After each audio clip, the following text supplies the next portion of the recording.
And so if we want to keep eating the same amount of food so that we don't get hungry, all we need to do is change the calorie density of the food we eat. And so one thing, it's the easiest thing, is just take out the oil. Mm-hmm. Even if you're not vegan, nobody needs to eat processed oil. People are like, oh, my brain needs fat. There's fat in everything. There's fat in greens. There's trace amounts of fat in fruit.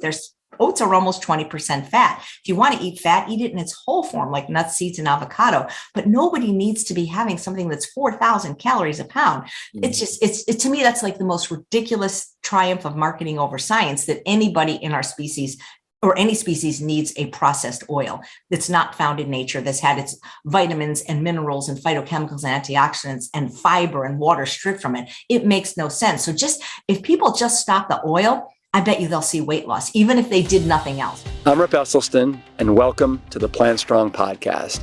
The mission at Plant Strong is to further the advancement of all things within the plant-based movement. We advocate for the scientifically proven benefits of plant-based living and envision a world that universally understands, promotes, and prescribes plants as a solution to empowering your health, enhancing your performance, restoring the environment, and becoming better guardians to the animals we share this planet with. We welcome you wherever you are on your Plant Strong journey, and I hope that you enjoy the show. Hello, my Plant Strong sweet potatoes. I hope that you're having a fantastic week, because we're about to make it even better. And my guest today on the Plant Strong podcast loves sweet potatoes more than any other person that I know. And I think it's fair to say that if she had to be one vegetable, it would be a huge, scrumptious sweet potato. Today we are going to sing, dance, and rap with the legendary Chef Aj as we celebrate the 10th anniversary and the re-release of her book, Unprocessed, Revitalize Your Health with Whole Foods. Chef Aj has been a dear friend of mine for over a decade, and know that there is never a dull moment in today's conversation, and that's what makes her so special. She is going to share her own difficult health journey that is gut-wrenching and yet so relatable to so many of us. Of course, she'll also make you laugh with her hilarious quotes and anecdotes. But the thing that makes Chef Aj so special is that through humor, stories, and her gorgeous recipes, she has learned how to educate about sustainable weight loss in a way that is both simple and super powerful. I am thrilled to welcome Chef Aj today. But, heck, we could even call her Chef Aha, because I know you're going to have plenty of aha moments today. Now, before we dive in, I want you to know that May is National Blood Pressure Month. If you're not aware, close to 25% of American adults are on some sort of a hypertensive medication, and hypertension, it's known as the silent killer because in most cases it has zero symptoms. People with elevated blood pressure are straining their hearts by making them work harder to move blood around. And what's contributing to all that hypertension? You guessed it, salt. The basic problem with salt is that it encourages fluid retention in our bodies. Normally, our kidneys deploy a precise balance of potassium and sodium to remove extra water from the blood. But when you consume too much salt, this fragile sodium to potassium balance is absolutely destroyed. And as a result, your kidneys remove less water from your system. This now puts damaging pressure on blood vessels in your kidneys, and your arteries bulge to accommodate the extra fluid. Now, one of our goals at Plant Strong Foods is to be as low in sodium as possible with all of our products. That is why our chef-created culinary broths are 100% unsalted. All 4 organic broths are big on flavor, to help you enhance and elevate all of your favorite recipes. But we intentionally left out all of the salt other than naturally occurring sodium so that you can control the salt in all of your meals. Check out our unsalted broths and our growing assortment of other delicious products made without oil, added sugar, or excessive sodium. You can go to plantstrongfoods.com. Now, let's hop on in with Chef AJ. AJ, I've missed you. I missed you too, because I have all these desserts I'm testing, 160 of them, and I got nobody to eat them. What about Charles and Bailey? Well, first of all, dogs should never have chocolate, and Charles can't eat chocolate either. So, I mean, and plus I don't live anywhere where there's like vegans. So it's been really hard. Where you live? I know you moved. Are you living like what? I live in the desert. I live in India, which is about 21 miles east of Palm Springs. Oh, wow. You can't find any. Well, I'm sure people, but I want our people to taste some, Yeah. Man. So first, let me say, I love that you're wearing your kale t-shirt. I love being Twinkies with you. How old is that shirt? Can you remember when? Oh my God, I got it at whatever the first Engine 2 conference I was at. So it's got to be 10 years old. Yeah. I think it's holding up remarkably well. Well, you know what? Wash in cold water and don't put it in the dryer. That's my secret. Oh, you have all kinds of tips, which I can't wait to get to today. So do you remember the last time that the first time that we met? Yes, you were staying at Kobe's house in Northridge, and it was June of 2000. Gosh, it's either 8 or 9. This is where I might be off by a year. That's impressive. I can tell you it was 8. It was 8, I think. This was just before you reached superstar status. You were like almost at the pinnacle. Like people kind of knew you. It was like just before you got huge. And you were staying there with your parents, and you were going to speak at this place on Father's Day, which I think was June 19th, the next day, which was, I think, touted to be a big event, but as you know, it really wasn't kind of a big event. You kind of got snookered into it. Ended up being a bit of a dud. Yeah. Right. And I somehow I don't remember if I connected with your parents first or somebody. And I said, would you guys like to come for dinner? And I even remember the dress I was wearing. I don't have it anymore. So I picked you up in my tiny little matrix, and, your dad barely fit in it because he's so tall. I did. And my mom and I were sitting in the back, literally holding on for dear life as you're like talking to Essie and you're switching lanes, and my mom and I are like, oh my God, we're gonna die. And funny enough, John Pierre was there too, but I didn't actually meet him. I waved to him, but I didn't meet him the same way that I met you guys. And you came for dinner, and I remember your mom was so full. She talked about this on my show recently. She had to lay down on the floor. Because I fed you guys too much, and I didn't really understand calorie density back then. So it was too much high calorie density food with too many nuts. I mean, it was delicious and everything like that. And then the next day, when you and your father spoke at this event, you guys were speaking, and your mother slipped on a piece of wet fruit that was left on the floor. It was a kiwi. A kiwi. Yeah, gosh. I thought it was an apricot, but it turned out she ended up breaking her hip. But first of all, there's two funny parts to this story. Number one, she blamed me because she said, well, if I hadn't eaten so much at your house the night before, I probably wouldn't taken such a fall. No. And number two, it was really funny is you guys were trying to give your talk. You knew something was going on because there were paramedics there, and she's on the gurney. And at the time, I think she was maybe 74. I don't remember her exact age, but she was in her 70s, and they're asking her age. What medications are you on? None. What diseases do you have? None. And they're looking at her like, what? Yeah. And then she was like selling your book to the paramedics, saying, well, that's my son. And other than the fact that she had a broken hip, it was adorable. That was a remarkable weekend. It really was. AJ, it is so fantastic to have you on the Plant Strong podcast. I've been trying to make this happen forever, and I wanted to do it in person. Yeah. And then obviously COVID hit. Right. And then everything kind of got turned upside down. And now obviously it's, with what they've done now with technology and Zoom and some of these other streaming platforms, it's so much more cost effective. You don't have the same vibe I know. And you don't get the same dessert that I can't bring you. Can I say one thing, Rip? Part of that story, I totally forgot. So your mom ends up I think it was Tarzana Hospital because she needs to get her hip fixed. And so your dad, Essie, Dr. Esselson's visiting her, but she's in a shared room. And the other patient in the other room had no idea that this was like Dr. Esselson. And she's like ordering your dad around, like, get me some water. And your dad just like does it. He's such a, it's like, oh my God, I'm there visiting. It's like, this is Dr. Esselson. You call your nurse. And like, he just does it. He's so sweet. Yeah, he really is a great, gentle, wonderful man. That's it. A gentleman. They don't make those anymore, unfortunately. Yeah.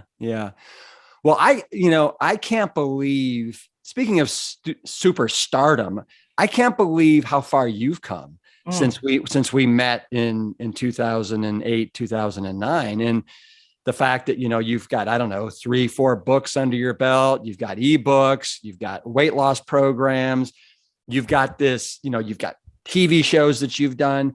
Most recently, was it just like a stroke of luck or brilliance that you started your AJ Live YouTube in March 2020? They say that the Chinese word for luck is preparation meets opportunity. I had no dreams or aspirations to be a quote YouTuber, but what happened, it was my pandemic pivot, because most of the time I was traveling, like at least 2 or 3 times a month, conferences, cruise ships, to speak, which was very fun. You met a lot of people, but of course the pandemic shut every job down. Well, since then, the last job I had in person was November of 2019.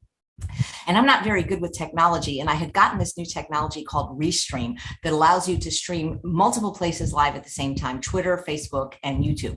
And I had a lot of trouble setting it up. And what I was trying to do was go live I have a little private group, and I was trying to go live to them at the start of the pandemic, March 20th, 22, to say, hey, let's connect, blah, blah, blah. And it went everywhere. And there was like 600 people watching. I'm like, whoa, people wanted a connection. And I felt like I can't just be me every day. What am I going to say? So I started calling on friends and favors. And then all of a sudden it became like a show, because then people kept writing in. At one point we had 200 guests we had to book. Can I be on your show? And I'm like, I don't have a show, but now I do have a show. It's called Chef AJ Live. You've been on it, your sister, your mom, your dad, your parents were just on episode 900. I'm approaching episode 1000, and I'm having the time of my life, because I would not have met all these people if I continued to travel. I mean, I may have, but I'm reaching more people in more countries, and I'm meeting some of the coolest people that are plant-based advocates and staunch supporters that not everybody gets to know, because not everybody gets those limited jobs that you see on the cruise ships and the conferences. You're approaching like 1,000 of these episodes. Are you doing them like literally every day? I have them every day. So the daily time of my show is 11 a.m. But what happens is friends and publishers say, oh, so-and-so has a new book. And instead of telling me a few months in advance, they tell me a week in advance. So there have been times where I've had to do 5 shows a day, which I don't really like to do. But often I have to do a bonus show at 2 p.m. And I don't like to say no to people. And but it's so much fun, because it's like what you're doing right now. You connect with a person, and it just happens to be different only because there's people watching live that can ask questions. Well, this seems like it's so incredibly well suited to your personality, and you're so gregarious and you're so curious, and your IQ is obviously higher than your cholesterol level, right? Absolutely, just because my cholesterol is so darn low. Do you know what your cholesterol level is these days? At one point it really was 99, but the last time I checked it, boy, it got up to 122. That's still great. I know. I'm just kidding, because I have an outgoing message on my machine. It's a rap song that goes, my cholesterol's 99, man. What the hell is yours? But at the time it was, but it's about 122 now. So is that a rap? Does it rhyme? It didn't sound. I can't do it without telling you my phone number, but I go, this is that's 3436, and it spells Fido. It's the answering machine of Abby J, and it's time for the sermon of the day. I say, be kind to animals and do what you can. Remember, you shouldn't be eating a man, because meat is murder, and the time to stop is now. I mean, even Bart Simpson says, don't have a cow. So if you want to be a saint and not a sin, remember, creatures are for loving and not for dinner. If you still eat rotten flesh, every meal. Make sure it's dolphin safe and never eat veal. You know, there's some things we all can do for sure, like boycott ivory and don't wear fur to show I practice what I preach and that these just ain't words. My cholesterol's 99, man. What the hell is yours? And that's been on my answering machine since the year 2000 or on my voicemail. And a lot of people don't like it because they don't know that they can actually just push pound and get to the beep. What is that? A minute and 12 seconds? Something like that. But there's certain plant-based doctors, like they say they don't like it. Like, I can't refer you to speak. You said the word hell in your outgoing message. So, well, they haven't seen you upside down without your panties on then. Right. And I cannot do that anymore because now that I'm 62, the orthopedic doctor said, you got to stop standing on your head. It's not good for you. Because I don't do a handstand. I do a headstand. And that's just too much pressure for this. Well, and just for a little context, so that doesn't sound totally nutty what I just said. So can you so when was it that you were on Carson? Oh, September 1st, 1987. I will never forget that day. It was a Tuesday. He was such a great showman. And that's on my YouTube channel. And it's probably on his YouTube channel too. So I wanted to be a comedian growing up, or improvisational comedian or stand-up comedian. And I've dabbled in both, not to any degree of success. But when I was 27 years old, my agent got me an interview with the booker of The Tonight Show, Bob Dolce, and I was accepted. And I did a bit. This was before we had shows like, 30 Seconds to Fame or America's Got Talent. I was called a novelty act or a variety act, which actually it was something, believe it or not, that I was doing from the age of 14 and getting on shows. We're talking like I was on The Tonight Show. A lot of people don't know this because there's no way to verify it. I don't have the film. But when I was 14 years old, I was on The Tonight Show the first time with Joey Bishop, who was a guest host for Johnny Carson, doing a part of this act. And I'd gotten on shows like The Gong Show, and I even got to go to other countries like Japan to do this act, which was great because, it paid pretty good back in the day. And so I developed this little comedy act where I play, it's not really a flute, like in the traditional sense of a woodwind instrument. It actually is a musical instrument called a tonette, which it's not a kazoo because you have to know the fingering, you have to know how to play the instrument. But I could play not one, but two through my nose at the same time, which was kind of unique. But then to up the game, it's like, it was like, well, is that all you got? I learned to do it upside down while standing on my head. And then to impress the booker of The Tonight Show even more, I was blowing bubbles with bubble gum at the same time. So none of these things are easy on their own, but to do all three at the same time was kind of cool, especially since Johnny Carson doesn't meet you before you get on the show. He'll meet you in the dressing room and say hello. Yeah. I was on his podcast, by the way, but he doesn't rehearse with you the way they did, like when I was on Leno or Letterman, where they actually see the act. It's so much better the way Johnny worked, because when you see my act the first time, it's hilarious, but the 10th time, not so much. So he's seeing it through his eyes the first time, and he's reacting in the best part of the act is him. His reactions are priceless because he is amazing. Yeah. And so the Gong Show with Chuck Berry. Chuck Berry. That was in 1976. And the funny thing was I was a senior in high school at that time. And because I wasn't 18, it's so funny because you can't, you had to be in like TV school and be tutored. It was kind of a strange experience to do it at that time. And that was fun. And I didn't win, but I remember JP Morgan was one of the judges and she gave me a 10. So God bless her. Mm-hmm. And Alan Ludden was one of the judges and Artie Johnson was one of the judges. And they didn't give me such a good score. I think I got a 6 or an 8, but it was a fun experience. It really. So on the Gong Show, were you doing the upside down thing with? I wasn't upside down yet because see, I did not learn to go upside down until my 20s when I started taking yoga. So I just did it right side up. And even then, and I play, one of the things on television is they don't want to have to pay for music. So you always have to do what's called a public domain song, so that they don't, that's why if you ever watch TV shows, you notice that they very rarely sing happy birthday when it's a birthday, because that's ASCAP and BMI. They usually sing for He's a Jolly Good Fellow. So it's important that you do songs that they don't have to pay those fees. So I usually did Rossini's William Tell 1812 Overture, because that was a song with a lot of trills and it was public domain. So that's what I did. And I really don't do it anymore. You've been like plant-based for how many years? I've been plant exclusive for close to 4. I don't like the word plant-based. I love Colin Campbell, but plant-based, so many people say they're plant-based and they still eat meat and pork. And because they think because if they eat more plants, so I am plant exclusive. I am vegan 100%. And I just happen to be, I am whole food plant exclusive, but I'm plant exclusive. I'm not plant-based. It's all plants, baby. Yeah, all the way. And 45 years. And you got into was it the vegan or the vegetarian Hall of Fame? Well, the last year they gave the award, which I believe was 2019, they were still calling it the Vegetarian Hall of Fame. But once they start up again, I'm pretty sure they're going to rename it the Vegan Hall of Fame. And so how did you get in there? I have no idea, because I didn't think they liked me at Summerfest, because I advocate for the health message so much, even though at the end of the day, I became vegan for ethical reasons. And I was really surprised. I mean, I was sitting there in the back row waiting to go home, waiting to be driven home. And it's like my friend, because she knew, she's like, no, and I'm like, oh, this is so boring. And I'm like, I look terrible. I'm in a sweatsuit because I'm about to get in a car. And then they are announcing it and they say, and this year's speaker is from, the winner's from Los Angeles. And I'm like, oh, I mean, I was excited because I really was a dream of mine to win that award. But then it was like, I was totally unprepared, Yeah.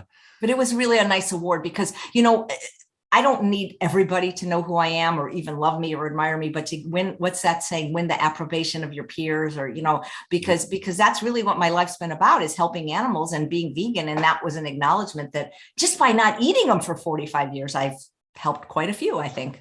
I think you have. Absolutely. So March 7th, this little puppy, right? Unprocessed, the 10th anniversary edition, kind of went live. Can you believe it's been 10 years since you wrote the first edition? I can't believe it, because, I have the first one and you were so kind to endorse it. And you wrote, Chef AJ's food is as fun, filling, and fantastic as she is. The last time I ate dinner at her house, I had 7 of her desserts. It's a good thing I live in Austin and not LA. So my God. People to endorse my book. So thank you for that. Yes, you're so welcome. So can you hold that up for a second? So I see a big potato on that one. You move from the potato to this new cover. What's up with that? Okay. So one of the things we did, because it turned out, so my first book, all my first books up into this one were self-published. And as you know, people love photos, right? And it's kind of hard to do when you self-publish. So we had Hannah Kaminsky take as many photos as we could of the recipes, but technically there's still a type of a potato on the cover, because these are sweet potato nachos. So we would always have a potato somewhere. Well, listen. So I want you to know this is drop dead gorgeous. I just looked on Amazon. It's like number 401 of all books. At one point, it got close to 100. It was number 1 in 4 categories: gluten-free, fiber, which I didn't know was a category, weight loss, and vegetarian cooking. So I was hoping to break the top 100, but we were kind of staying at 112 for a while. But very, very happy that people are supporting the book. Yeah, I need to let Will Balshowitz know that you're number 1 in fiber. He's not going to be happy about that. I did beat him for a little bit. I know. I took a picture of that day, but I'm sure he'll take the reins back very soon, because he's got another book coming out. But so tell me this. Yes, he does. But tell me this. So 10th anniversary edition, right? What is different besides great, fantastic. Let me just show some people. But the lasagna picture. Look at these. Look at these photographs. But what else is different? You got some new recipes. Okay, so we kept all the same recipes. We took one out because I couldn't justify the use of alcohol anymore. Not that I ever drank, but there was one recipe where I used a little bit of mirin in it, and I felt that's not true to my message. So we took out one recipe. Every other recipe, and I think there's 108 of them, we left intact.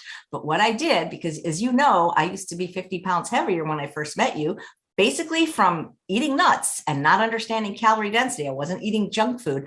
Is we gave options for those recipes that were higher in fat, not all of them, because some of them I couldn't, for example, some of the recipes, I just couldn't take all the fat out and have it be the recipe, but many of them we showed options. So in many cases, when recipes had nuts, for example, in desserts, when I was making, say, a crust or a truffle out of walnuts and dates, well, guess what I discovered? Oats are fantastic. They work perfectly, and they are so much lower in calorie density and fat. So we gave options like for the brownie recipes and other recipes where you could use oats instead of nuts. And in the savory recipes where I was using nuts for creaminess, we found that, guess what? You could use things like white beans, cannellini beans, or even steamed cauliflower. So we gave low fat options where we could. We added color photos. And we have a new foreword by Dr. John McDougall that was very nice of him to write. And those, I think, are the 4 major changes of the book. And who wrote the foreword for the first edition of the book? Dr. Hans Diehl. And since he's probably not going to be watching this, I'm going to tell you a funny story. Yeah. So he wrote it, which was very nice because, when I was starting out, like nobody knew, I couldn't get arrested in the vegan world. John McDougall, I knew him, but I would never ask him that. And so I don't know, it was like many, many years later, I get a call from Hans Diehl telling me how much my story moved him. He had never actually read the book. Until many years later, when his wife read it and told him to read it. And I'm thinking, oh my God, you endorsed a book you never read. Well, what's funny is, it's not funny, but like your first book, I obviously endorsed it, right? And I was just looking at the recipes and, so many of the just like the beginning material is, this is what you should have in your kitchen, blah, blah, blah. So I want you to know that I read, right, all 35 pages before the recipes. And I was stunned and amazed because I didn't know your backstory like this. Mm-hmm. And to me, it so informs who you are today and kind of the path that you've chosen and really your success. I mean, so I would love it, the degree that you're comfortable sharing your story starting when you were like 7 years old. Yeah, no, it's, and I don't mind sharing it because I think it will give people hope. And that's why it's so hilarious, Rick, when people say, well, you're a skinny bee. It's so easy for you. And I'm like, really? Really? Yeah. Have you ever watched my lecture from fat vegan to skinny bitch? No. So I think the only time I was at my ideal weight, other than the last 10 years when I learned everything you guys teach and do and Plant Strong and your dad, Calorie Density, I became obese at the age of 5. And the thing is I was born in 1960 and there just weren't a lot of fat kids in the 60s. I was it because I look at how every year, or maybe that, I don't know if they do this anymore, but growing up, they would do a school picture every year, like a panoramic school picture, kindergarten, first grade, and it was black and white. And I'm looking at these, now, and like there's 30, 40 kids in the class and there's literally one fat kid every year. And that was me. And it wasn't until really like I started getting into college that I started seeing that there was getting to be some more fat people. This was getting now into the 80s, right? So I was, now I would fit in perfectly now. Like if I was that age now, I'd look like everybody else. So it is hard being the fat kid. And that's how come I became so funny, because it was to deflect any kind of teasing or comments, because my legal name, the reason I go by AJ, it's a couple of reasons. One, because it made it easier to get a chef job in the restaurant, because on the resume, they didn't know if I was a man or a woman. And if they always seem to prefer men but when you get there, like, oh, you're a lady, but they still had to go through with it. In chefing, it's not like a verbal interview as much as a test meal, so being AJ was better.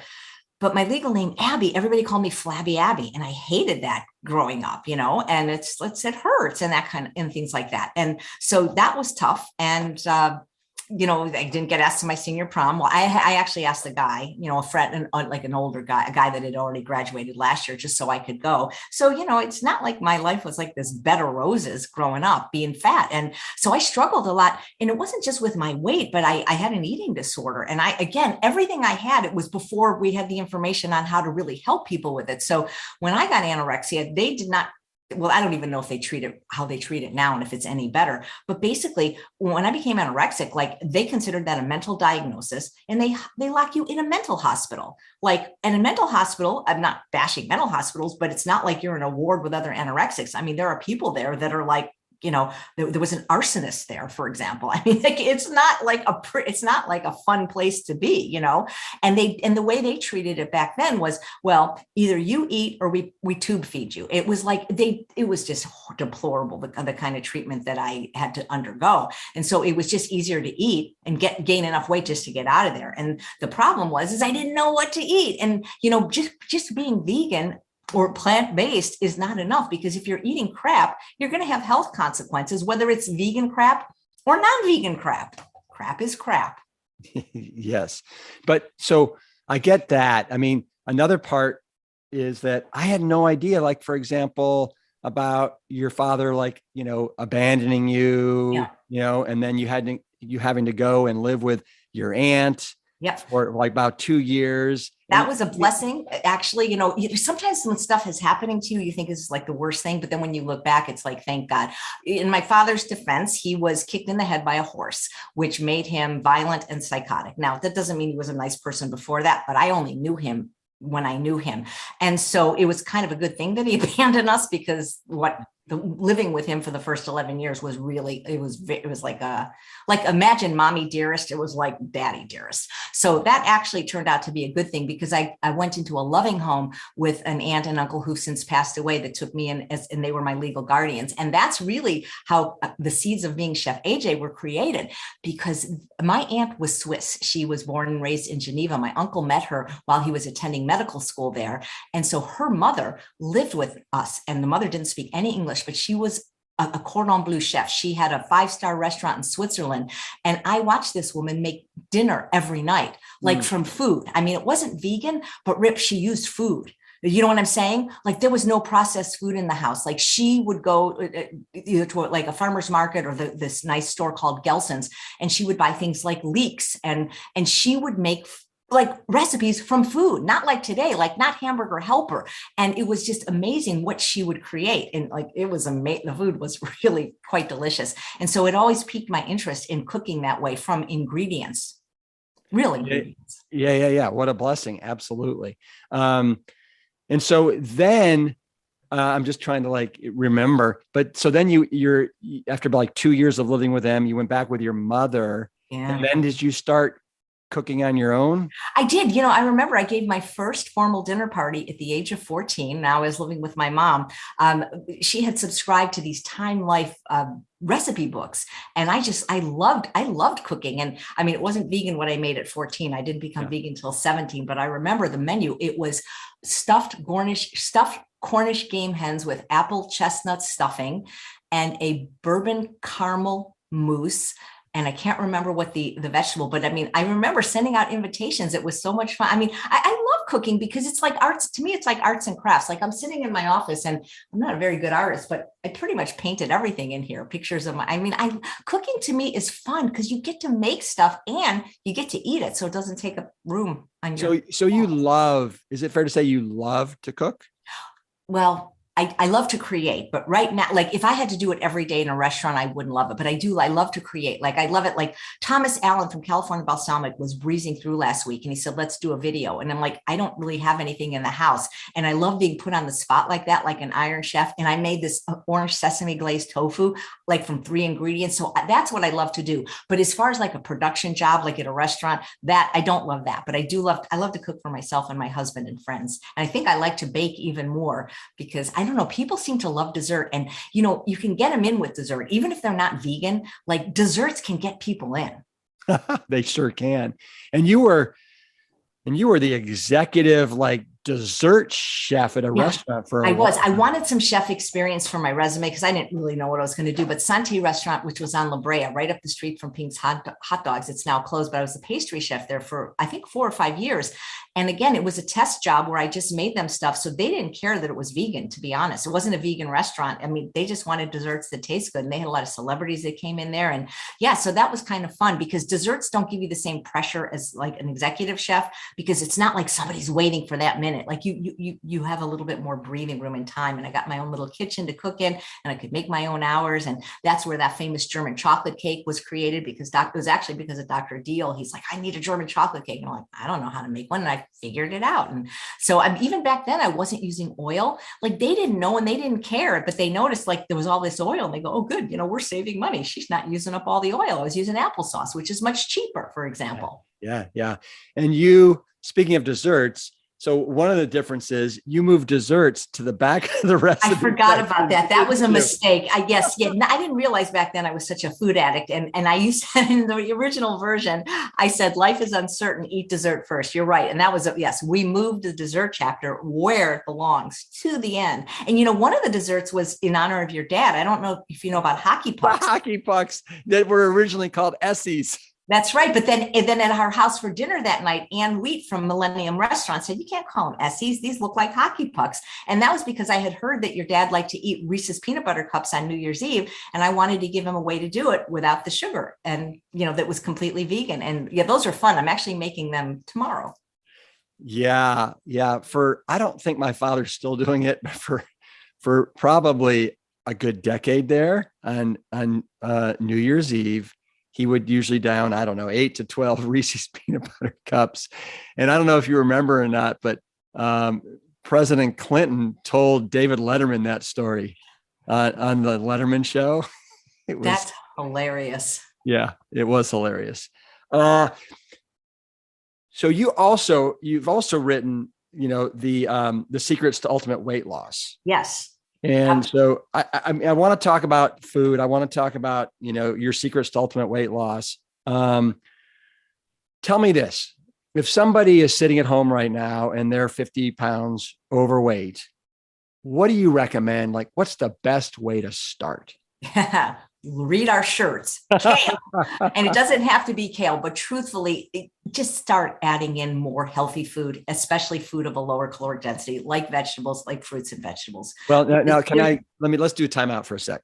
So you say calorie density. For those people that are out there that have no idea what calorie density is, can you give us a 5-minute tutorial on that? Yeah, absolutely. So, okay, everybody knows that food has calories, and a lot of people do count their calories or carbs or points or weigh and measure their food on a plate in an effort to lose weight. And it will work, but for most people, it's not going to be sustainable, because when you try to eat less food, you get more hungry.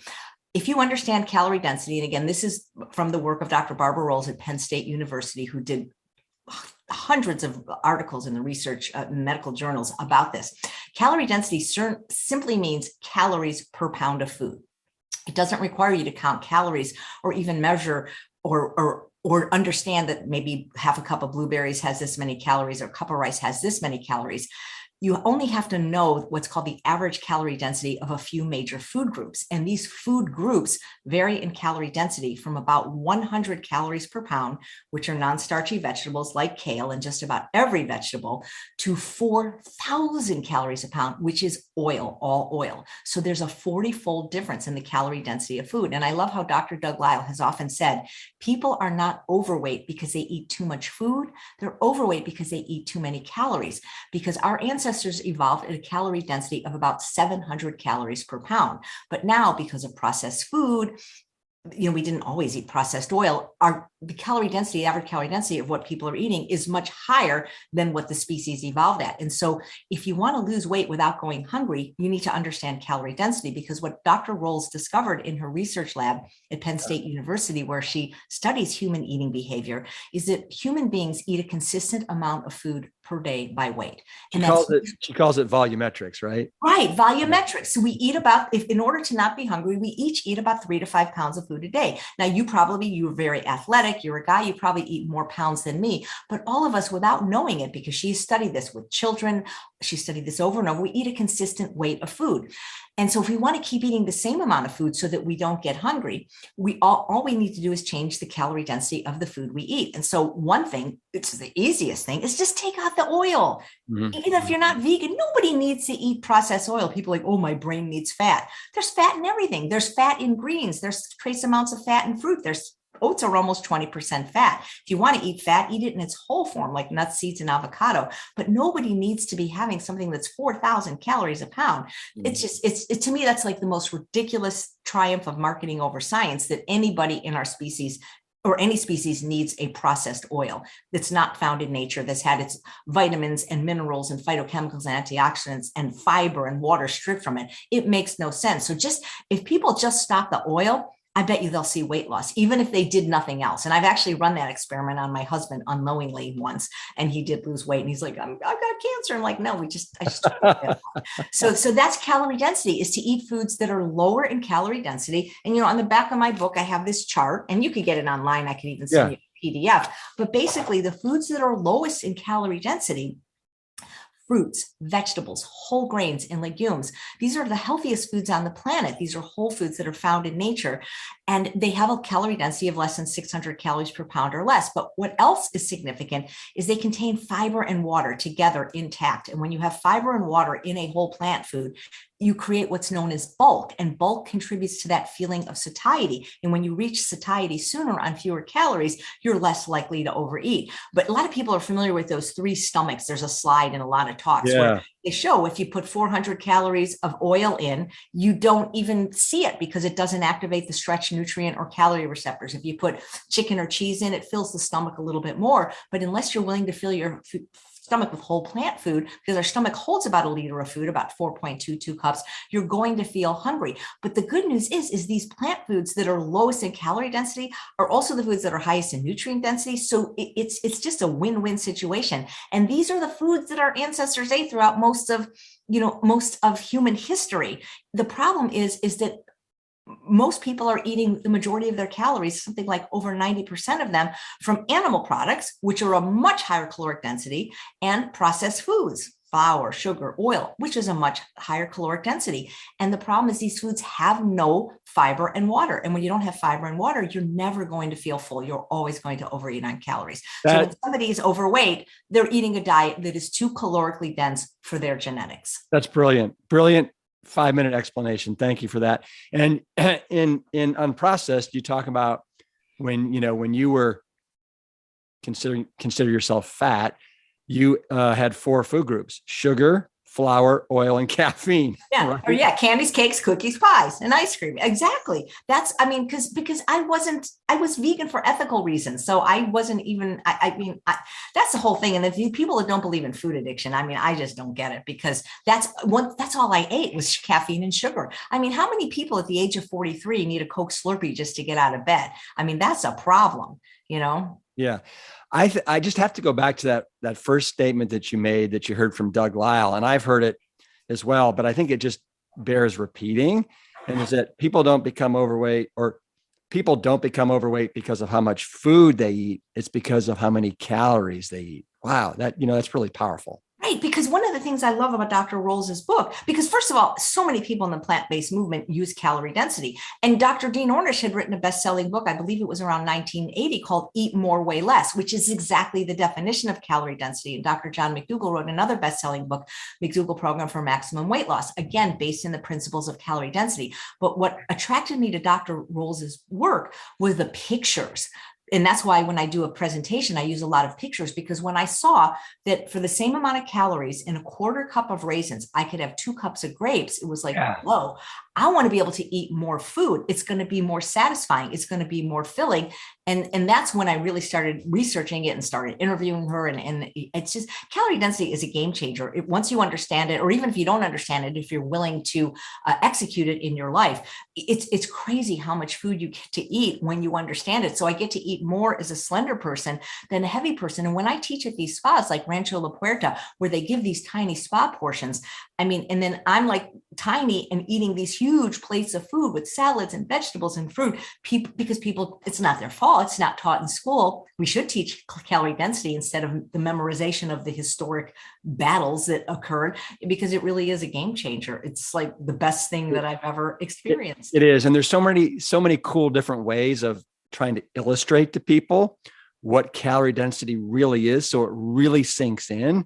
And for example, you, to me, did a brilliant job in some of the presentations that you've done with the blenders, and like, okay, this is like, 5 apples, this is applesauce, and then this is apple juice.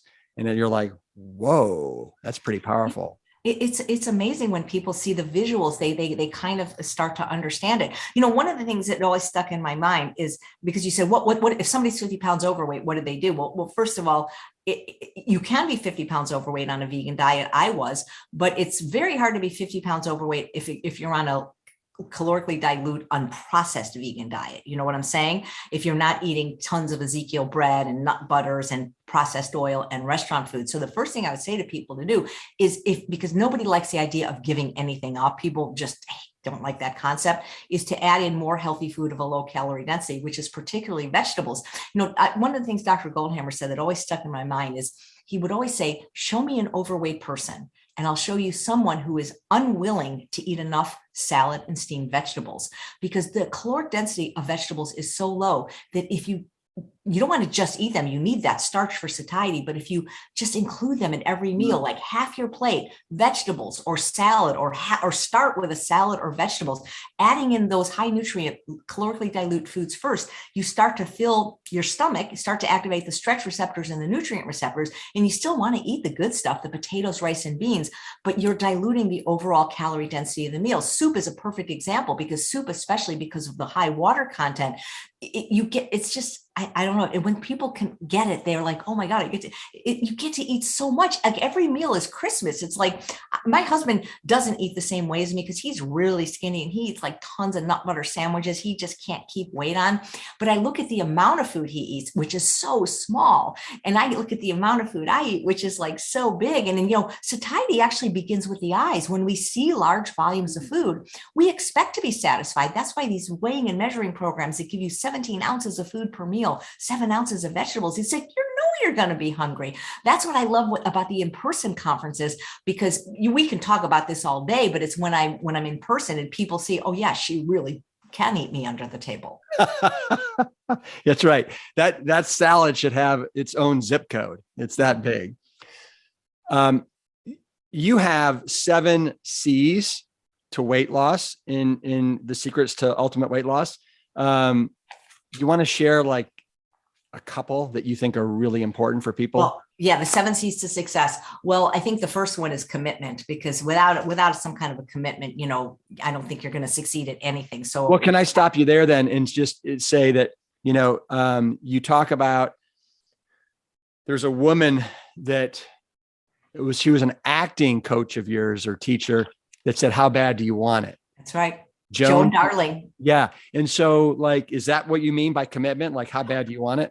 Well, what my mom used to say, people that are interested will do whatever is easy, and people that are committed will do whatever it takes. And so I don't think you can, if you are somebody that's struggling with your weight, especially if you've struggled with a long time, I don't think you can dabble in weight loss the way you can, like I'm going to take a painting class and see how it goes. You have to really be committed to the process, because if you do it in a healthful manner, it is not a quick fix. It is not an overnight solution. It requires changing your lifestyle. And without that commitment, it's going to be very hard to be successful, because then you're going to have your feet in both worlds. You're like, oh, I'm committed Monday through Friday, but on the weekend, I'm going to go out and have drinks and eat at restaurants. That's not a commitment. It really takes a high level of commitment to do this, because but you've coached literally thousands of people, right? Using your system. Yeah. What have you found with the people that are successful and they keep it off for an extended period of time?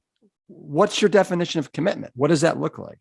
Well, I think one of the things is they have to know their why. We talk about this idea of the why that makes you cry. If they don't know why they're doing it, let's say if they're doing it because of an offhand comment from some doctor or, somebody they're dating, or to fit into a dress for their daughter's wedding, that's a very short-term commitment, and they're going to have short-term results.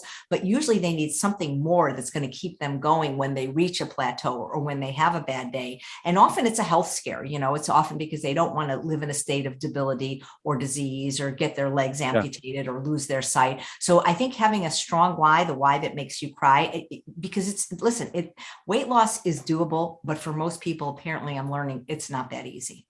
What's your why?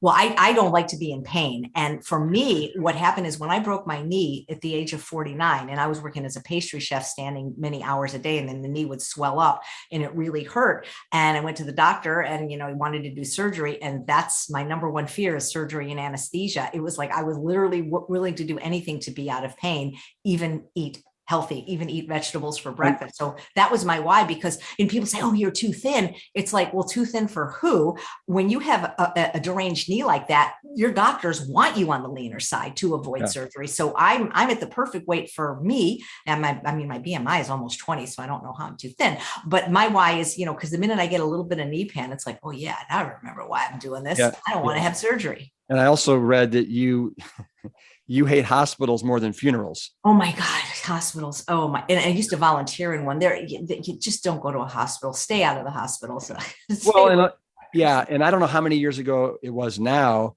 but you also had some pretty substantial precancerous polyps. Yeah, I know that was if I knew I was going to do this and be a broadcaster and whatever, I would have documented all these things like today's YouTubers do. I actually had the diagnosis of they called it precancer in 2003. And this was the greatest thing is this is because I was a junk food vegan for 26 years, an ethical vegan, living on Coke, Slurpees, and Dr. Pepper and all kinds of vegan dessert. And when I woke up bleeding on January 1st, 2003, I was very concerned because we have a strong family history of colon cancer, had a grandmother that died of it, an uncle that had 80% of his colon removed. So we already had the family history. And so when I went in and they actually did a sigmoidoscopy, they didn't do a colonoscopy, which they should have, but I had an HMO at the time. My colon was riddled with these, what they called I think it's called edematous, and they called it, you have precancerous polyps. If we don't remove them, you will get colon cancer. But they couldn't remove them because my colon was, as they said, dirty, because I hadn't eaten a fruit and vegetable for 43 years. I wasn't eating any fiber. So I'm going to get something like that. But you did like broccoli. So you were eating. I did like broccoli. And I did eat a little broccoli. I was working as an activity director, and Javier, the chef, every night before I'd go home, he would steam some broccoli and give me some marinara. I don't know. I still like broccoli. I don't know why. I like broccoli. I should have a shirt that says broccoli because I really do love broccoli. So probably that saved me from full-blown colon cancer. And that's when I went to the Optimum Health Institute, July 6, 2003. And I went to the San Diego train station. I took a train from LA. And before the cab driver took me there, I said, take me to 7-Eleven, because I was told if you're caught with anything, they kick you out. They don't give you a refund. And I remember July 6, 2003 at 4 p.m. Pacific time, drinking at the same time my last Coke Slurpee and my last Dr. Pepper, saying goodbye to the two men that I loved the most. And that was really something. So, so I switched from a junk food vegan diet to it was already vegan, but just unprocessed fruits. I wasn't eating any fruits and vegetables. And that is always a recipe for disaster. Yeah. Okay, good. Commitment. Got to find the why. It makes you cry. Good stuff. What's another C? Well, one of the things is, you got to have some degree of consistency. And I see too many people that flip flop through all these different programs and, like they want to lose the weight quickly. So like, well, I'm going to do keto because I hear you drop weight quickly, which you do because you're dropping water weight and you're depleting your muscles and liver of glycogen, but you're not losing fat. This is what people don't understand. And Dr. Lyle talks about this so eloquently, is that you lose only about 2 ounces of fat a day. And when the scale moves more than that, that's not fat. That's water. And that's because you were eating a lot of sodium and things like that. And so people, I find, are not very consistent because they're jumping around. They don't stick with one thing long enough to see the calendar do its magic and to glean the results. And, like I say, this idea of cheat days is just, to me, the worst idea in the world, because if you have to have a cheat day, then your diet is not going to be sustainable for you. I've always said, do the least restrictive program that you can do that will get you the results you seek. So I don't need a cheat day, because for me, every day is a treat day, because I eat huge volumes of air fried potatoes and sweet potatoes and rice and desserts made out of, dates and oats and fruit. My food is so delicious. What am I going to get as a cheat day? So if you need a cheat day, it's not going to work, number one, and then you're not going to be consistent with the plan that will work. So I find that, consistency is really, really important. I love, you have so many like killer sayings and quotes, like what you just said. You said, you don't need any cheat days because every day is a treat day. Yeah. And That's so adorable. And like, especially women, men can be heavier, I think, and still, that's not the currency for men. For women, it really is. Our attractiveness, and Dr. Lyle talks about this a lot in his Beat Your Genes podcast. Our attractiveness as a woman it's our mate value. And because he explains it, in the Stone Age, there were no overweight women unless they were pregnant. And so that's why very often some men are not attracted to overweight women. And for women that have suffered for a long time, they don't know how good they can feel at a lower weight and about themselves and just in general. And until they get there, it's so hard to articulate this to them. But consistency is key. It's key in athletics. It's key in everything. Consistency is key. It's key in life. I think it's absolutely crucial in life. So can you hit me with another C? Yeah. I just wanted to say that, the slender body and having the calm, stable brain is the treat. To me, like that's the treat, not the cupcake or the cookie. So another C is compliance. And I love the word compliance because Dr. Goldhammer taught it to me, because it doesn't have the emotional charge as other words. Like in medicine, the word compliance just means following a prescribed course of action. And if people don't like the word compliance, they can substitute the word adherence. It doesn't start with C, because so many people would say to me when I was working one-on-one with people, which I no longer do, because they would report to me every night or send me their food. Chef, they would use these words. Chef AJ, I was good today because I ate kale. I was bad today because I ate a cookie. And I try to explain to them that it's not a moral judgment or a moral failure if you eat this way or this way, that simply you're either eating compliant or you're not compliant. So it's not that cookies are bad for everyone all the time, but if you're on this program, they're not compliant. They're not on this program. And it takes the emotional charge and the judgment away from it. It's like, oh, I ate something non-compliant. Doesn't feel the same as I ate something bad. Because if you eat something bad, then you assume, well, you are a bad person. So being non-compliant or non-adherent, I think helps people feel better about themselves if they have a little slip. So, but compliance, the greater the degree of compliance you are on any program, the greater success you'll see. Yeah. And it ties in really nicely with consistency and commitment. And I agree. There's something about, was it compliant as opposed to good or bad? It's not nearly as charged. No, I don't think it is. Oh, I ate some non-compliant food. Yeah. I mean, at least for me, when I say that, I don't feel bad about myself. No, you're right. It removes that judgment. That's really brilliant. Okay. Can you hit me with another one? Yeah, well, this one you are the king of with your events, which is community, because it's with the C of community that I see more people have trouble. No man is an island, said John Donne. And in the vegan world, plant-based world, we're already such a minority. And most people don't have their families completely on board. If they are not surrounded, at least occasionally, like at your retreats or your groups with like-minded people, they're going to have a hard time unless they're really disagreeable introverts. And I know a few of them that just don't care what anybody else thinks. They're going to have a hard time without some kind of community. And especially for weight loss, it's very hard to do this alone. And I remember I interviewed your dad's, I don't know if he's your boss or coworker, but Dr. Michael Roizen once at the Cleveland Clinic. Yeah. And he said that having a buddy, like for support when you're trying to make a lifestyle change, whether it's starting to exercise or quit smoking or lose weight, is more powerful than taking like an anti-addiction medicine for the same thing. It's that powerful to have a community. And a community doesn't have to be thousands of people, because a lot of people live places where they're like the only vegan, and it doesn't even necessarily have to be in person. One of the nice things the pandemic taught us, while it's certainly better to be in person to be able to hug people, you can really get a lot out of Zoom. It's so funny because I just saw somebody that I hadn't seen since the pandemic in 3 years in person, but I didn't feel like but I was Zooming with them it didn't feel like I hadn't seen them. You know what I'm saying? Yeah. So we can still create meaningful connections thanks to Zoom or these other platforms, or even a texting relationship or an email relationship. But you have to have, some kind of accountability often. Like I call them the ABCs of accountability. You need you can have a buddy, you can have a coach, but a community, it's you feel like you're not the only one doing this. And so when your kids don't want to eat this way, or your husband doesn't want to eat this way, and your friends don't eat this way, it's like you have a soft place to fall, and you're doing the right thing, and you can share recipes and successes and any problems that you have. But I mean, I can't imagine, not having a community of some people in your life that are doing the same thing as you. Yeah, it's huge. I know when I wrote my first book, The Engine 2 Diet back in 2009, I made every one of the participants that went through my little pilot study have I called it a fire buddy, right? And you had to have one or two fire buddies. And then every once a month, we would have potlucks at my house. And then, of course, we started the Facebook page and now Mighty Networks. And anyway, that's community. I absolutely, so important. As you've heard, Chef AJ and I have been talking about her 6 C's of sustainable weight loss. And one of those C's is community. I'd like to share an email that I received from Lonely Vegan, and she writes, "There's a joke going around social media these days. It goes, 'What's the hardest thing about being a vegan?'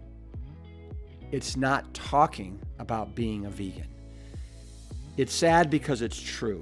I've been whole food, plant-based for 4 years, and I'm very happy with my decision. I've seen many positive results. It's hard socially, though. My husband is supportive, but is not interested in changing his eating habits, even though he's watched Forks Over Knives and The Game Changers with me and agrees with everything that he's seen. My friends and other family members support my decision, but they are not interested in hearing about it either. So I'm learning to keep quiet while they talk about their aches and pains and prescriptions and operations. I keep myself motivated by reading and listening to podcasts. I imagine that I am not alone in this situation. It would be helpful to hear how others handle this isolation. Thank you. Lonely Vegan, thank you for that very honest email. And you're absolutely right. As much as we want to shout from the rooftops about all the benefits of a whole food, plant-based lifestyle to keep people off of their medications, procedures, operations, it is sometimes not received in the way that it is intended. And so a couple of things. We'll definitely talk about this all too common dilemma of having to go it alone in future podcasts. But I also want you to know that we at Plant Strong do not want you to feel unsupported. And this is why we have a super robust community of support, inspiration, and encouragement that's almost 30,000 strong with our free online community at community.plantstrong.com. So if any of you out there are feeling alone, not part of a community, go to community.plantstrong.com and join ours. We also have our wonderful Plant Strong retreats every year where people can join people literally from all over the globe who have come together for one purpose, and that's to enhance their life with a whole food, plant-based lifestyle. You can join us on the Black Mountain each spring, just outside Asheville, North Carolina, or you can join us among the stunning red rocks of Sedona, Arizona in the fall. This year, we're in Sedona in October. And if you are a healthcare provider, our retreats include CMEs, nursing contact hours, and CEUs. So come away with us and elevate your personal and professional life at one of our immersive experiences. For all the details, go to plantstrong.com and click on events. What's another C?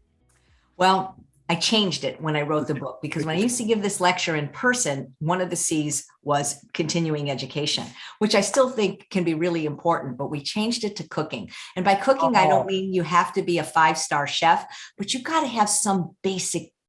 You got to be able to get that healthy food in your house, whether you use a food delivery service or have somebody prepare it. But if somebody would just learn some rudimentary cooking skills, like throwing stuff in an Instant Pot, I think if you don't have the food ready, it's going to be a problem. So you love the Instant Pot, right? I do love the Instant Pot and the air fryer. Those are my 2 favorite tools. 2 favorite. So would you, if somebody was to say, Chef AJ, what are 5 things that I should spend $500 on to put into my kitchen? What would you say? Well, See, unfortunately, the Breville's about 400, so that's going to take a lot of that Okay. money. But they don't have to get the Breville. Yeah. I do believe an Instant Pot. Okay, so I would say an Instant Pot, which, you know, is less than $100 now. I would say a rice cooker, because even though you can cook rice in an Instant Pot, I really prefer it in a rice cooker. You can cook other grains. And by the way, the Aromi rice cooker at Costco is $29. So now we're up to about $150. You can get a pretty good air fryer for like $100. So now we're up to $250. So now we're going to need some kind of a food processor or blender. Let's see, we have $250 left. I've seen some high powered blenders for $100. So now we're at $350. And for sure, you can even get a Cuisinart at Costco. I've seen them for $149. So there's your $500 and your 5 appliances. Wow. What about a pan? Like, do you have a pan that you recommend? I have it. Well, my pan is so old, like me, because it's a Pampered Chef one that I don't think exists. But again, my recommendation to people is always get the biggest and the best that you can afford at the time. And so you can get pieces of cookware like Salad Master, like for $2,000, and you can get a pretty decent nonstick. When I say nonstick, I mean like a Scan pan or a Copper Chef or they call it a green pan for $29. So I think that, or even a good piece of stainless steel cookware. So I like to have something with a greater big size, because I don't like these small pans, because if I'm sauteing, for example, like kale recipes where I've sauteed some onion and garlic, I want to be putting in big bunches of kale. It's not going to fit in a little tiny saucepan. So I have more of a larger wok pan that will fit lots of greens and things like that, which would be great. You might have a pan already that would suit your purposes, but you know, most chefy chefs will just say stainless steel. I've tried the Salad Master, and I know there's people that love it, but I could never figure it out. It seems so complicated, and for the average person, it's very expensive. Yeah, especially if you want cooking to be one of your C's. Yeah, absolutely. Now, speaking of cooking, you know, you said that you kind of embraced the principles of calorie density about 10 years ago. Yeah, right? I know. I remember dates, January 2nd, 2012. Okay. And so walk me through a typical day of what does Chef Aj eat? Because you got a lot of people that want to know how you do this. All right. So I'm going to say that being 50 pounds lighter, I eat less now than during the weight loss phase. I needed a lot more food because, you know, you do. The more you weigh, you need, you know, roughly 10 calories per pound of body weight. I want to tell people that I don't eat breakfast, not because I'm doing intermittent fasting, because Chef Aj never ate breakfast unless you count Coke Slurpee's breakfast. I don't know why. I'm not hungry in the morning. I was never a breakfast eater. So my first meal is lunch, which could be anywhere from 11 a.m. to 1 p.m. Can I stop you for a sec? So you don't even eat breakfast if you've like worked out? I really don't. And I did work out today, and I still haven't had it for an hour. I don't get hungry. I don't know why. I don't get hungry until lunch. And I've tried not eating the day before, because people said, oh, it's much better if you eat a heavy breakfast and a heavy lunch and light dinner. And so I tried that. I didn't eat once for like a whole day, and I still wasn't hungry until lunch. Well, I don't know why that is. What is it that McDougall says? Like, you know, have breakfast like you're a breakfast like a king, lunch like a prince, dinner like a pauper. Right, I have lunch like a king, dinner like a prince, and breakfast like a pauper, because I'm not having any breakfast. Right. So anyway, I'm sorry, I interrupted you. Yeah, no, that's okay. So I love lunch. It's my biggest meal. I'm so hungry, not so hungry, but for me, hunger is the best sauce. And so by lunch, I'm really ready to eat. I'm really hungry. So it's a combination of starch and vegetables. And really, it hasn't changed in 10 years, because I love sweet potatoes. And when I say sweet potatoes, I don't mean the orange ones, which are very pedestrian, but they're okay if you do fries or mashed. I mean, I do like the orange ones in certain things, but I love the Hana yam, which is the white sweet potato, or the Jersey sweet potato, or the Japanese, the murasaki, or the Korean. These taste like cake. And I roast them, and I sometimes just eat them roasted, and sometimes I chill them and then air fry them. But I mean, I would imagine I'm eating 1.5 pounds if I had to measure it, 1.5 pounds after cooking, but it's a lot. And I love them. And I eat them either with a vegetable, a non-starchy vegetable, broccoli being my favorite, but I also have become quite fond of Brussels sprouts glazed with balsamic vinegar and Dijon mustard, or more. That's a recipe in your book. Yeah. And it's really good. It's really, really good. And that's also, I think that recipe, you use a bag of frozen Brussels sprouts. Yeah. Yes, absolutely. Which is so simple. Easier. It was easier. And I found, especially for people that don't like the taste of cruciferous vegetables, the baby Brussels sprouts, which you can get in the freezer section of places like Whole Foods and Trader Joe's, they're much milder. They don't have that that kind of stinky feeling that people that don't like them like. And they're very easy to cook in the microwave for a few minutes or in the air fryer for 20 minutes. And they're tiny and they're quite delicious. Yes, yes, yes. Okay. So sweet potatoes. Let me ask you this. Is there any plant food that you like more than sweet potatoes? I don't think so. I really don't. I don't think so. Okay. So would you say that you like Charles and Bailey more than sweet potatoes? No, I love them more than sweet potatoes. I do. And I even put that in my book. So it's Charles Bailey sweet potatoes. That's the order of life. Yeah. And it's funny because Charles does not like sweet potatoes. Bailey does. It's like, how do you not like sweet potatoes? That is the craziest thing to me, to not like sweet potatoes. Oh my gosh. Then what about, so sweet potatoes and broccoli. And then what about dinner?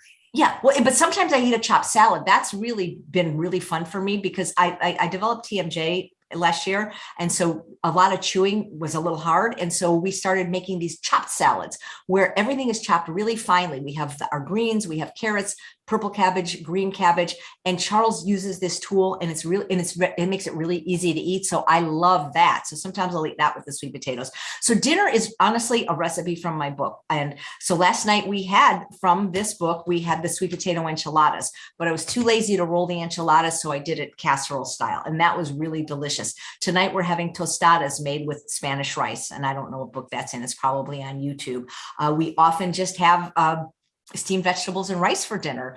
We just, I really do make the recipes for my book. So dinner's always something different, but I like to batch cook. So for example, when I make cauliflower bisque, it makes so much. So there's some in the freezer. So I'm going to take that out. I know that's dinner tomorrow. And then I also have some black bean mushroom chili in there. So that'll be dinner on Sunday night. I love my sweet potato burgers. I batch cook those because they taste just as good out of the freezer. Yeah. I mean, not out of the freezer, but when you just stick them in the toaster oven or the air fryer. So I really do make my recipes and I have them in rotation. And yeah, dinner's like that. And usually for dinner, I'm usually too full after lunch to eat dessert and even a piece of fruit because lunch is I just go crazy. I love lunch. I love dinner too, but dinner I've already eaten 5 hours ago, so I'm not as hungry, but I do try to stop eating by 7 because I like to have a little bit of time before I lay down, at least 3 hours. It just feels better to my tummy to do that. So yeah, dinner's more like of a social thing because maybe that'll be with Charles or with friends, but lunch is my smorgasbord. It's like, just let me have my food. I was watching you on Instagram Live the other day, maybe a week ago, and you were showing your kitchen and your pantry and you were pulling stuff out of your fridge. I was stunned and amazed at how organized everything is. Yeah. You got to be. That's the secret. No, you asked me like, where would people start? Organization is very important. Making your bed first thing in the morning. It all starts with that. Because once you don't do that, nothing gets done. I've learned that as a human being. But people, I say, oh, Chef Aj, you have so much willpower. I can't do this. I don't have any more willpower than any other human being.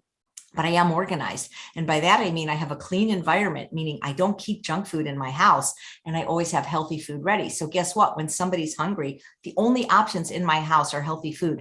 And it's so funny because right before the pandemic, I was thinking of doing, occasionally I teach business courses, like how to be successful in a plant-based business with this other company. And I thought, that'd be really fun. I want to do a business course. So I was going to create one. Then the pandemic happened. It never happened. So we did a pilot course of just a business course. And we had 4 people staying with us and they were all different shapes and sizes.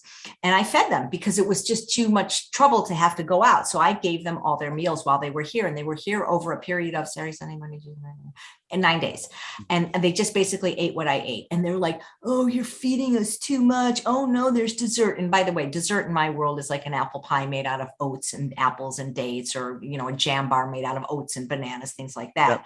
And they all, after they went home, they all had lost weight, anywhere from 1 to 4 pounds, just eating like me. But the food's always ready. You've got to have the food ready. If you can't do it, have somebody else do it. But if you have, first of all you have is healthy food in your house, you and your family will eat it. It's only when there's other options that there's a problem. Yeah. That's so, I love hearing how organized you are and how that kind of, it's not about willpower, but there's certain things you can do to set yourself up for success and make it that much easier. Yeah, absolutely. All right. You got another C for me? Yeah, I think there was two more. Change, change. You have to be willing to change. There's a saying, nobody likes change except for a wet baby. And the thing is change is difficult. It really is, but you have to at least be willing to change. And that means changing a lot of things. You're not only changing what you eat, but sometimes you even have to change who your friends are. I can't tell you how many people have lost friends just because they're vegan now, right? I mean, it's crazy, or because they stopped drinking alcohol because now they're not fun anymore. So that's why community is so important, because you're going to actually have to replace these people with better friends and healthier friends and like-minded people. But the idea is you're going to have to change a few things. You're going to have to change the way you cook. If you're used to dousing the pan with oil, you're going to have to change that. So change is never easy, but you just have to be willing to change, and you have to be willing to embrace change. And to the degree that you're willing to change, the more success you'll probably achieve in these areas of weight loss and health restoration and things like that. Yeah. Yeah. Change is never easy, but I think we need a little paradigm shift that it's what human growth is about. And it's also about kind of exploration and potentially becoming a better version of yourself. Yeah. Well, that's one of the things I learned, is that change is about one of the only things in life that you can be certain of. And unfortunately, a lot of people don't change until the pain associated with change is actually less than the pain of staying the same. That's good. Another another one of your quotes I love. If it's in your house, it's in your mouth. And that is never not true. It's so true, right? You're drawn to it like a moth to flame. Yeah, it's the pleasure trap 101. And people think, I'm just going to say these affirmations, not my food. I don't know how people can coexist. It's like, yes. Can an alcoholic learn to live with alcohol in the house? Maybe, but why would you want to do that to yourself? Because, willpower is a very limited resource, and it depletes as the day goes on. And when you've had a bad day, and especially you haven't eaten enough starch and you're hungry, it's impossible to resist the temptation. It's just too much for an average mortal to do that. So yeah, that's really hard for people that live in an unclean environment. You are an extremely hard worker, aren't you? I'm very conscientious. I do like to work. Yeah. I'm just thinking about, you're on your 1000th episode since March. What a grind. That is a bit of a grind. Yeah. I know you absolutely adore it and love it. Yeah. But would you say that on average, do you have to spend like an hour or 2 or 3 preparing for each one? Yeah. Well, it depends on the interview. Like when I'm interviewing, like if I were going to interview you, like as a friend, we would be having a fun conversation like this. And I wouldn't spend hours because I know you, and I might listen to a couple recent podcasts. But like when I had Rangam on, Richard Rangam, who wrote Catching Fire, I spent 12 hours preparing for that, not only reading his book, but, because I didn't know him. Right. And so, or like Michael Moss, when I have somebody that I don't know well, I get really nervous, and I do prepare a lot, because I don't want to look like a dum-dum, and not know their work. There's nothing worse than that because I've been interviewed by people that had no idea who I was, and it's quite embarrassing. So I never want to be caught with my panties down, which apparently I was at your conference, but I don't believe that I want to know who this person is, because yes, it's true. I don't wear underpants in the traditional sense, but I don't go commando down there. No, I don't think anybody said you were. Oh, that's hilarious, though. That's what I'm going to be known for. Oh gosh. Who is the guest that you've had on your show more than anyone else? That I really remember in my heart and stuff like that. No. Who have you had more times? More times. Oh gosh. All right. Is it John McDougall? It could be John McDougall now, but it might be Doug Lisle, because see, even when I started out, Dr. Lisle asked to come on once a month when possible. So it's either Dr. McDougall or Dr. Lisle now. Yeah. And then, but it's funny because now what's happening is I'm getting all these doctors. Can I have a monthly slot? And maybe it'll become that. I don't know, but it's so much fun. And I'm so honored that people want to talk to me. And to me, it's just like you and I having a conversation. And I really love it. I look for, it's something worth getting up for every morning. And, I remember in certain guests, and you probably had this too, they tug at your heart. And like, I don't know if you remember Sarah Taylor, she was a vegan author that had brain cancer, and she came on twice, and just like stuff like that's just so inspiring, to hear from people that are like at the end of their life and they still want to be helping people, And sometimes it's the and also this is the other thing. My show isn't a vegan show. In other words, like you don't have to be vegan to be on the show. You just can't be promoting animal products, for example. And one of my favorite guests, and you might want to have her on just because she was such a delight, was Elaine Lalanne, the wife of Jack Lalanne. Oh, wow. Yeah, Jack Lalanne. You have some really cool quotes from Jack in your book. Yeah, of all the people I wish I could have met, he was one of them. Yeah, he has that quote that I used to use a long time ago, which is, eating healthy is, then again, this is a little sexist, but eating healthy is king, exercise is queen, combine the two. Together, they're the key. And I love, he said, if God made it, eat it. If man made it, don't eat it. And that really is the secret. That really kind of right there is the secret to weight loss, calorie density. Totally. Who you got on your show today?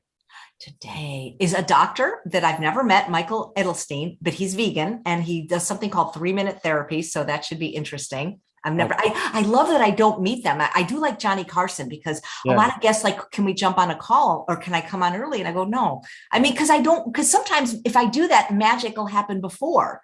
And then it's not recorded. So I go, no, I really, we'll start at 11. It'll be fine. I really like to take care of my guests because I don't want to ever be a mean host or anything. Even when people disagree with me or I disagree with them and like I kind of want to roll my eyes, I let them say what they want and move on. You know what I mean? Yeah.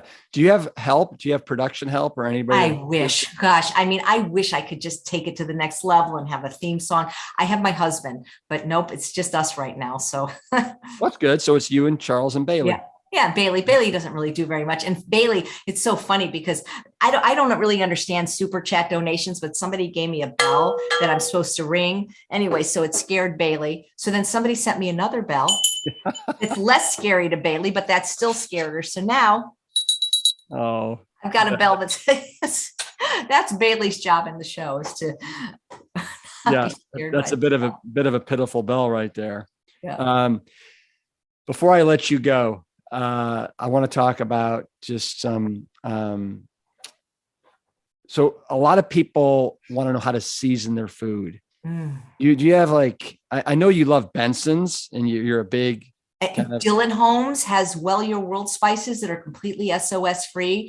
I mean, and there's so many spice shops in the world, maybe not in everyone's area, but there's local spicery, there's Penzies, there's Savory Spice, like actual stores that literally only sell spices. You can actually taste them, and many of them are salt-free. But I am like your dad, and your mom, I'm a fan of balsamic vinegar. It comes in over 30 flavors. It makes everything taste delicious. Yeah. I know you've got a relationship with what is it? California balsamic, but any brand that you like. I mean, the reason I've developed a relationship with him is he tended to have more savory flavors, like Sweet Heat and Blazing Habanero, and I like the savory more than the sweet. But gosh, I love vinegar. I mean, it's delicious, and that's that. And also fresh herbs. It's such a great way to season your food. I made a fresh herb chutney. The recipe's in the book that you showed earlier because I had a bunch of leftover herbs from another recipe. I had some mint, I had some Italian parsley, I had some cilantro, and I threw it in the blender with a jalapeno pepper, a couple of dates, and some lime juice. And it was amazing. I put it on some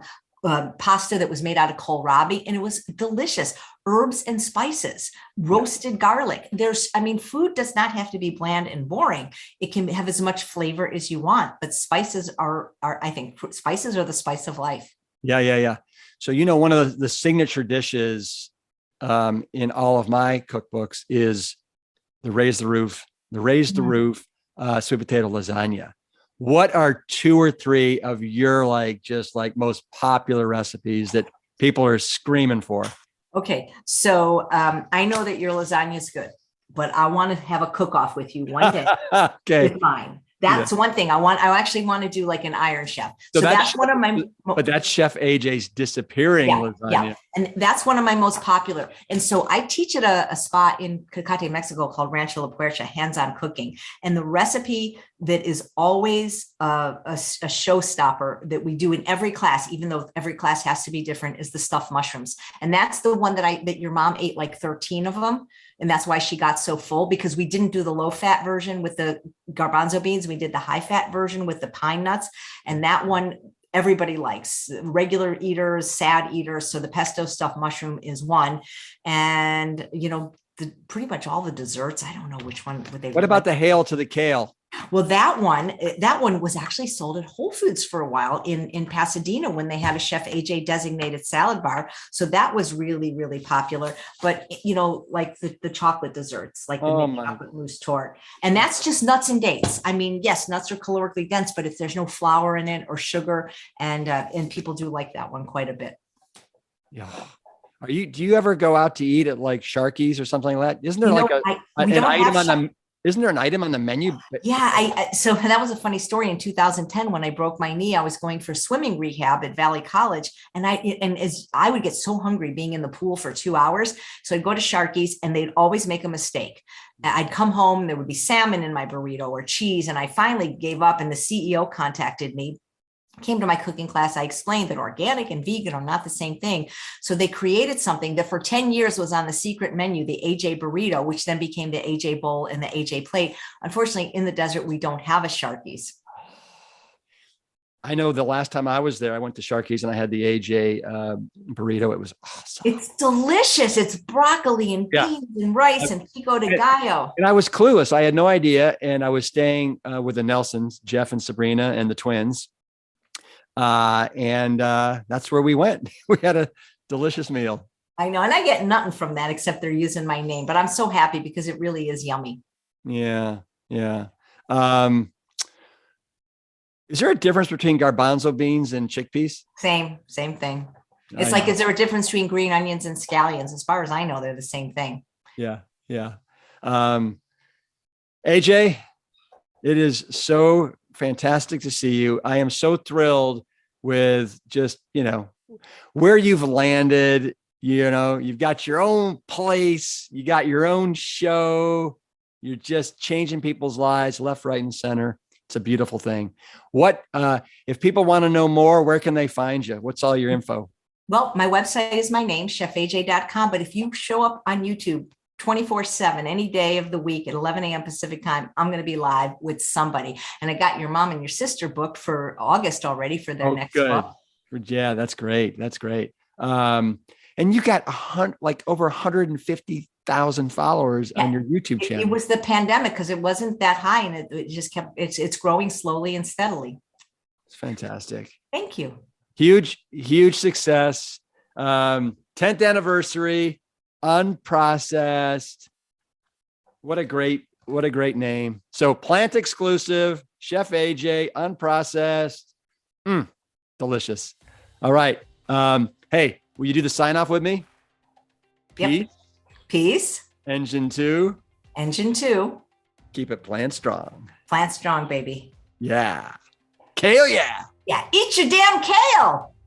I think every day is a treat day when you're learning from Chef AJ. The latest release of Unprocessed is out now, and we'll be sure to link all of those resources in the show notes on the episode page of PlantStrongPodcast.com. We'll see y'all next week. Until then, find that why that makes you cry and keep it plant strong. The Plant Strong podcast team includes Carrie Barrett, Lori Kordowich, Amy Mackey, Patrick Gavin, and Wade Clark.